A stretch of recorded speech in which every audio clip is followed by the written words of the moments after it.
I'm assuming everybody knows what this is. It's a light bulb. If you're working late at night and it's dark, you flip one of these on and it fills the room with light. Wonderful invention.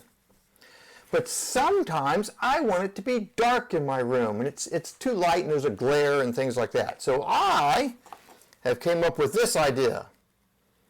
I call it a dark bulb. Instead of a light bulb, it's a dark bulb. If it's too light in your room, you turn this on and darkness comes out and floods the room and it's pitch black. That's rather silly now, isn't it? And you all know that's not true. It doesn't work that way, does it? Because darkness doesn't have a force of its own. Only the light does. If you want to make it dark, you got to remove the light. You can't add darkness. You've got to remove the light. The same is true with heat. There really is no such thing as cold. We talk about it being cold outside or putting cold air in the freezer or turning on the air conditioner.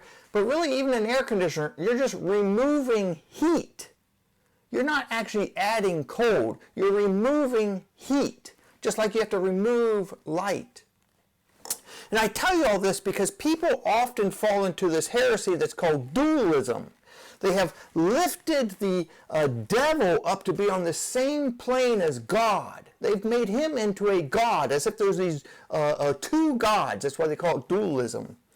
But only God the Father, is sovereign and has power and authority and can set limits and create and do things like this. The devil is just a created being. Trees are created, mountains are created, we're created, the angels are all created beings. And the devil is more powerful than we are because he was an angel, he's a fallen angel, but he's still part of creation. He is not on the same plane as God. The two examples in the Bible that illustrate this the best is the book of Job. If you read just the first chapter of Job, you'll see that Satan comes in and God has summoned all the heavenly beings, all the angels, and so Satan has to come. He has to come. And God's sitting there and he gets in this little debate with him, and the devil says, the only reason that people like you, someone like Job, is because you do everything for him. You bless his life, but you stop blessing his life and he'll curse you to your face.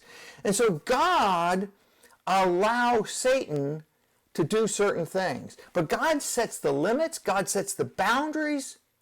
And in fact, that Satan can only go where God removes his presence, his protection.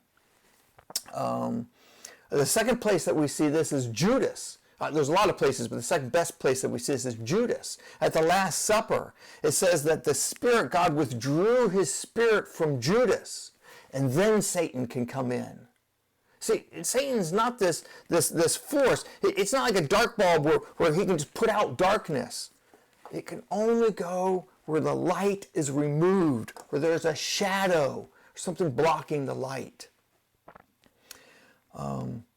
Israel, throughout their history, you see this especially in Psalm 51, one of my favorite Psalms.